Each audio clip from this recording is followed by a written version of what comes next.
Hey friends, this is a completely unplanned video. I did not intend on making this, but then some stuff happened and I was like, let's show everyone what I got. So we're doing a fabric haul.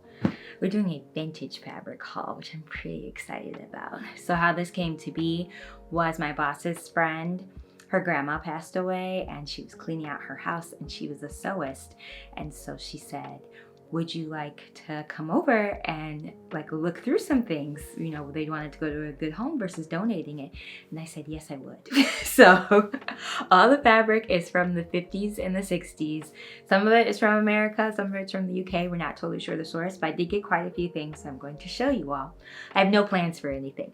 Very open to suggestions in the comments, just FYI, but let's get started. Okay, so the first fabric I have is, I think it's a cotton.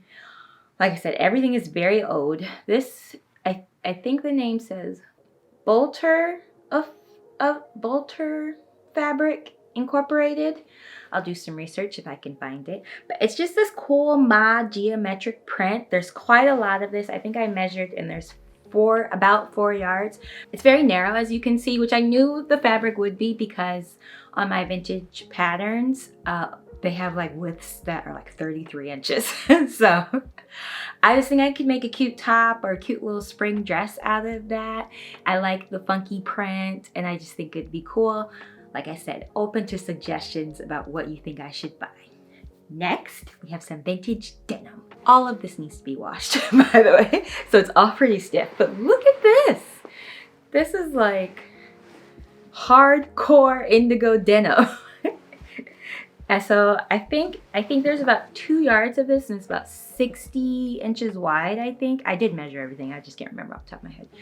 But there's a lot to work with here. I'm gonna make some jeans or some shorts. I just joined the Gertie Patreon and the back catalog of patterns. I'm thinking about the, maybe the Loretta shorts, or maybe I will do a little romper. I don't know, we'll see. But I know I'm going to definitely make some shorts or some jeans out of this. And then I'm hoping the denim maybe softens up a little bit while in the wash. But if it doesn't, this is going to be a solid pair of jeans. It doesn't have any stretch to it. So whatever I choose to make, it's going to have to be tailored excellently. And then this, I only have 1 yard of. I've been trying to shop on Etsy to find another yard because it's gorgeous. I almost didn't take it too. I have 1 yard of this excellent blue velvet fabric. It is so beautiful. It doesn't have any stretch. She obviously, you can tell by the edge that she had used it for something else, but they said they couldn't find anything else in the house that was this color. But it was, I just couldn't leave this behind. And they were like, you need to take that. I was like, maybe I could squeeze the top out of it, but I don't think I can. But if you have a suggestion for a pattern that I could make out of 1 yard of blue velvet fabric that has no stretch, please leave it in the comments below. Because this is gorgeous. I'm gonna have to color correct really well so you can see the color on camera. Okay, and these next two, let's get to the fancy stuff now. I have 2 cut panels of this, but it's a lovely, I'm pretty sure it's a brocade, not a jacquard. And it's a very vintage print, not gonna lie. But I just thought, I'm pretty sure this is a real silk brocade too, just by how it feels. And I have polyester one. And just the way it drapes. It's just, I want to get more into vintage sewing and I could just see like a beautiful dress. Like I said, I have 2 panels of this, so I think I have 4 yards total. This one is stained, so I'm gonna try and clean it with maybe some OxyClean or vinegar. I don't know, we'll do a test swatch first because obviously there's no reduce with this. There's no getting more fabric. So I'm gonna try and clean it. But the stain is like in the middle of that section, but I could definitely cut around it, whatever I choose to make. So I'm not too worried about that, but just thought this was really pretty. It's a greenish, minty-ish blue. Y'all know how I feel about that color. So I have another jacquard that is this white and silver. Is beautiful. I think there's 2 yards of this one. Let me check. Not maybe. Oh, I didn't even. It's very narrow, as you can see, but yes, there's about 2 yards of this. So I was thinking I could do like a little shift dress, or maybe like a just like a simple wiggle dress or something. I don't know, but I think it's gorgeous. I also have to figure, I'm gonna be hand washing all of this. I'm not taking it to the dry cleaner, so I will be hand washing. And then my last piece of fabric before I show you the reason why I went over there, one moment, is this silk. I can't tell what kind of silk it is. Like, it's a 4-yard panel. It has the original tag on it, and it doesn't say, where is it? Right here. It says hand beaded dress material, color mink. It's 28 inches in width. But it has all this beading on here that was done. Isn't that so pretty? Now, I don't particularly wear brown, but I couldn't pass this up. So I took it, and like, look at the bottom.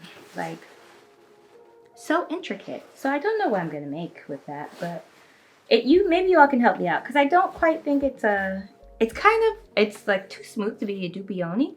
I've never seen Shantong in real life, so I don't know if that's what this is, but I'm very excited. Okay, now let me show you the reason why I went over there. Hold on one moment. It's this. Let me raise it up. I got a vintage sewing machine. Oh, that's the back. You can't see the front. Hold on.